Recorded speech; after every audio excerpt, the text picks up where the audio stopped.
Right, just grabbing a post-match interview with Dave Northfield and Mark Inskip following today's incredible 2-2 draw here at Waddesdon Park against Ware. We'll start with you, Dave. Even if we'd have come off the pitch having lost the game today, I don't think there was a great deal in the match, was there? I mean, they had opportunities, we had opportunities, and I think if we had come off having lost, we'd, I think, just put it down to one of those days in front of goal, wouldn't we? Yeah, and it did feel like that way. I think we had two chances in the first half that looked like they were easier to score than miss. I remember one with Laurie that's just poked it past the post, another one, and I thought first half we were playing, until they scored, I thought we were playing really well. I thought we were causing a lot of problems.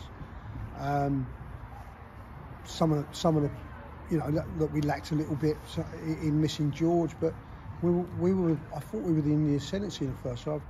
But you have to say that there was also the threat that they'd had two opportunities earlier which caused us real problems. We got away with them, but then the goals kind of, I have to say from my point of view, probably not unexpected, because I just felt that we were getting a bit, we weren't tight enough, and they were going to get an opportunity, and they go and get their goal, and then from that our heads are a bit down. We don't defend properly from another, and then we're 2-0 down, and we're back to where we are, or we've been so many times before. And then second half, again, I thought we were very good second half. Bear in mind that at 2-0, I think they're trying to see the game out. But we've made a penalty. Got a penalty. They've saved the penalty. We've had shots flashed by the post.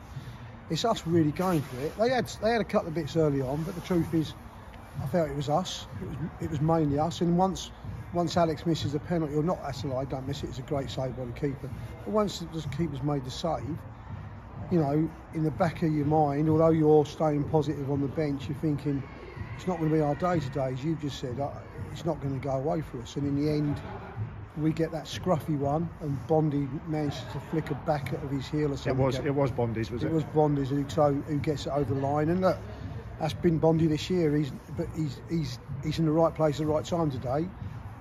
And to be fair, he came on and made a difference, as did Charlie. And then, I think once we'd scored the equaliser, which was, again, with us, we'd been flashing balls all over the place, and Hunty's popped up and stuck that in, and it's like, at 62, I don't know how many more times I can keep watching a game and us come from 2-0 down, and the excitement at the end is unbelievable, and in the end,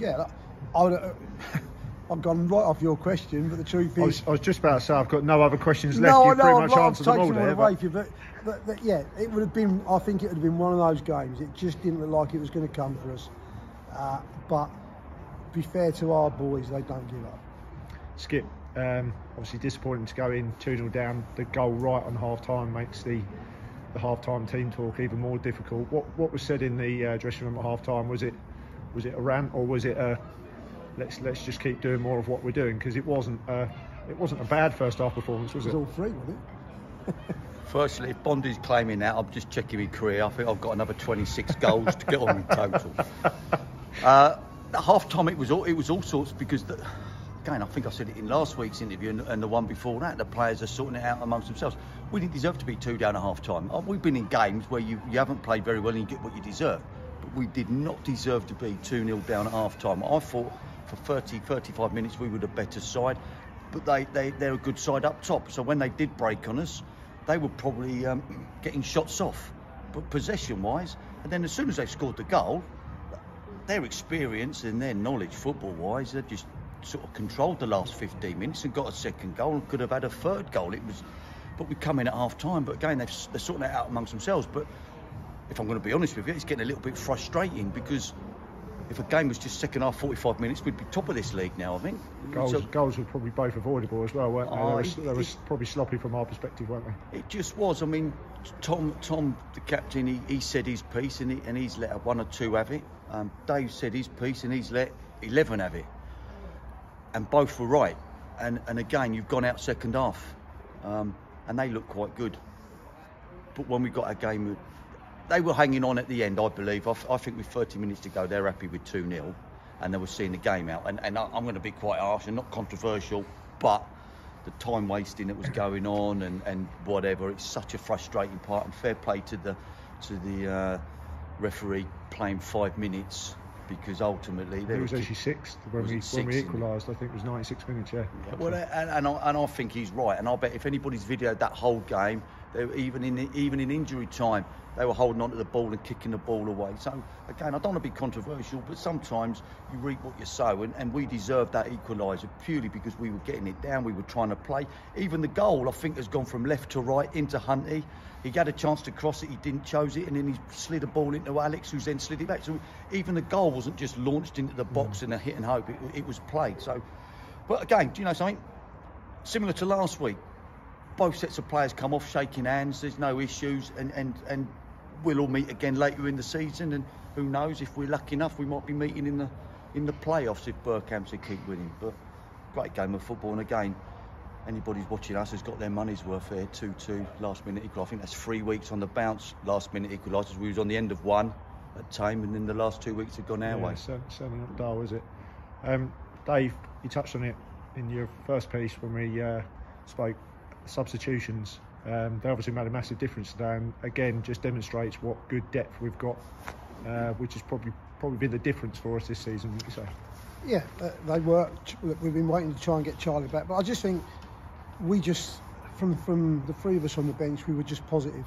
We made the changes early, we gave ourselves a chance, we changed the shape, because we weren't prepared to sit there and go, let's keep doing the same old. It didn't work in the first half. So make the 3 changes. All 3 of them made a big impact. I thought all of a sudden, because we played with the 2 up front first half, we went to a 3. That then I think all of a sudden the two centre halves have got an issue, because Bondi thought was very, very good. Then it allows Al and Tom either side to cause them a problem. I thought Luke was superb at left back when he came on, and Charlie done what we've been missing, if I'm honest, at the start of the season through this, until he got his injury. He's been superb for us, and we've done that there for us. Everything seemed to come through him, whether it was 5 yards, 10 yards, 20 yards, 25 yards. Charlie was probably a part of it somewhere, probably deep, but he was always a part of it, and I like that he demands to get on the ball. So it is good, and we had Mileboy finally on the bench today, albeit all the reserve team game was off to go back, and there's two or three boys that are out again, as you know, today. So we're pleased where we are, and we're pleased with the depth, and the good thing today, we had players, with the changes quite slightly back. We were at the start of the season, we felt we had not enough on the bench to change games. Today, them 3 lads were good enough to change a game. That's the difference. I think it's been like that for the last few weeks. Skip, we obviously get the goal back 89 minutes. I put in my tweet, may well be too little too late. Was there in a belief even at 89 minutes that we could still get something out of the game when we got one back? I think when the referee gave 5 minutes, you think to yourself, you're going to get one chance. Alex has missed the penalty. He doesn't miss very many. He's hit the target, so I've got no complaints. He's then had an absolute unbelievable chance where the ball's been knocked 40, 50 yards. He's hit it first time. I think Jack Dre's had a chance. I think Tom Cole's had a chance. So we out of nowhere, we were creating chances. Answer to your question, when we got the first goal back, you're thinking 5 minutes to go, we're going to get one more chance. And can we take it? And to be honest, it was a great strike. And the downside, Lee, is I've got to take Adam home. So I'm probably going to 29 miles of listening to him. You never doubt it, did you? Never doubt it. Never doubt, yeah. So I'm looking forward to that. I can't wait to get off, to be honest. On that bombshell, enjoy the football tonight, boys. Thank you very much, Lee. Thank you. Cheers.